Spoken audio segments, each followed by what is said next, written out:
بسم اللہ الرحمن الرحیم۔ حضرت اویس قرنی رحمۃ اللہ علیہ مشہور بزرگ اور افضل ترین تابعین ہیں۔ بعض مرتبہ رکوع کرتے اور تمام رات اسی حالت میں گزار دیتے۔ کبھی سجدے میں یہی حالت ہوتی کہ تمام رات ایک ہی سجدے میں گزار دیتے۔ اسام رحمۃ اللہ علیہ نے حضرت حاتم بلخی رحمۃ اللہ علیہ سے پوچھا کہ آپ نماز کس طرح پڑھتے ہیں؟ فرمایا کہ جب نماز کا وقت آتا ہے اول نہایت اطمینان سے اچھی طرح وضو کرتا ہوں، پھر اس جگہ پہنچتا ہوں جہاں نماز پڑھنا ہے، اور اول نہایت اطمینان سے کھڑا ہوتا ہوں کہ گویا کعبہ میرے منہ کے سامنے ہے اور میرا پاؤں پل صراط پر ہے، داہنی طرف جنت ہے، بائیں طرف دوزخ ہے، موت کا فرشتہ میرے سر پر ہے، اور میں یہ سمجھتا ہوں کہ میری آخری نماز ہے، پھر کوئی اور نماز شاید میسر ہو، اور میرے دل کی حالت کو اللہ ہی جانتا ہے۔ اس کے بعد نہایت عاجزی کے ساتھ اللہ اکبر کہتا ہوں، پھر معنی کو سوچ کر پڑھتا ہوں، تواضع کے ساتھ رکوع کرتا ہوں، عاجزی کے ساتھ سجدہ کرتا ہوں اور اطمینان سے نماز پوری کرتا ہوں۔ اسی طرح اللہ کی رحمت سے اس کے قبول ہونے کی امید رکھتا ہوں اور اپنے اعمال سے مردود ہو جانے کا خوف کرتا ہوں۔ اسام رحمۃ اللہ علیہ نے پوچھا کہ کتنی مدت سے آپ ایسی نماز پڑھتے ہیں؟ حاتم رحمۃ اللہ علیہ نے کہا 30 برس سے۔ اسام رحمۃ اللہ علیہ رونے لگے کہ مجھے ایک بھی نماز ایسی نصیب نہ ہوئی۔ کہتے ہیں کہ حاتم رحمۃ اللہ علیہ کی ایک مرتبہ جماعت فوت ہو گئی، اس کا بے حد اثر تھا۔ ایک دو ملنے والوں نے تعزیت کی، اس پر رونے لگے اور فرمایا کہ اگر میرا ایک بیٹا مر جاتا تو آدھا بلخ تعزیت کرتا۔ ایک روایت میں آیا ہے کہ 10,000 آدمیوں سے زیادہ تعزیت کرتے۔ جماعت کے فوت ہونے پر ایک دو آدمیوں نے تعزیت کی، یہ صرف اس وجہ سے کہ دین کی مصیبت لوگوں کی نگاہ میں دنیا کی مصیبت سے ہلکی ہے۔ حضرت سعید بن مسیب رحمۃ اللہ علیہ کہتے ہیں کہ 20 برس کے عرصے میں کبھی بھی ایسا نہیں ہوا کہ اذان ہوئی ہو اور میں مسجد میں پہلے سے موجود نہ ہوں۔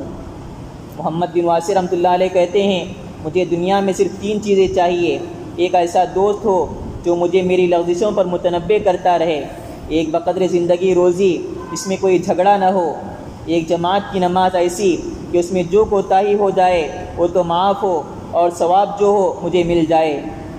حضرت ابو عبیدہ بن جراح رضی اللہ عنہ نے ایک مرتبہ نماز پڑھائی، نماز کے بعد فرمانے لگے کہ شیطان نے اس وقت مجھ پر ایک حملہ کیا، میرے دل میں خیال ڈالا کہ میں افضل ہوں، اس لیے کہ افضل کو امام بنایا جاتا ہے، آئندہ کبھی بھی نماز نہیں پڑھاؤں گا۔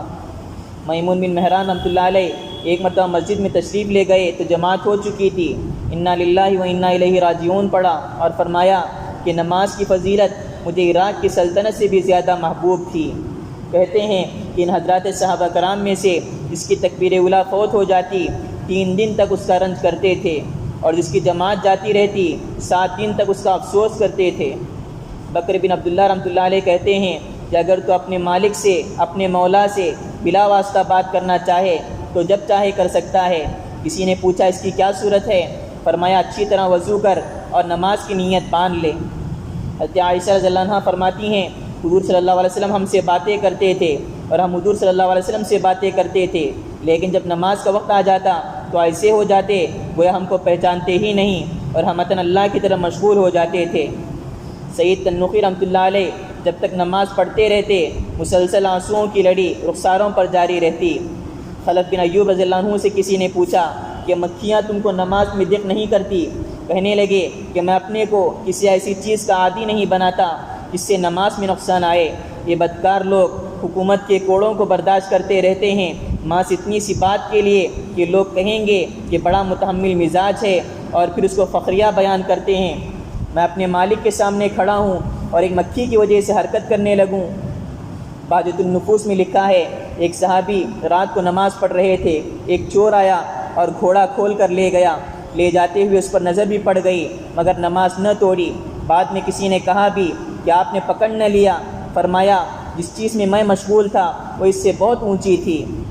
حضرت علی کرم اللہ وجہہ کا تو قصہ مشہور ہے، جب لڑائی میں ان کو تیر لگ جاتے تو نماز ہی میں نکالے جاتے۔ چنانچہ ایک مرتبہ ران میں ایک تیر گھس گیا، لوگوں نے نکالنے کی کوشش کی، نہ نکل سکا، آپس میں مشورہ کیا جب یہ نماز میں مشغول ہوں اس وقت نکالا جائے۔ آپ نے جب نفلیں شروع کیں اور سجدے میں گئے تو ان لوگوں نے اس کو زور سے کھینچ لیا۔ جب نماز سے فارغ ہوئے تو آس پاس مجمع دیکھا، فرمایا کیا تم تیر نکالنے کے واسطے آئے ہو؟ لوگوں نے عرض کیا کہ وہ تو ہم نے نکال بھی لیا۔ آپ نے فرمایا مجھے خبر ہی نہیں ہوئی۔ سبحان اللہ بحمدہ، سبحان اللہ۔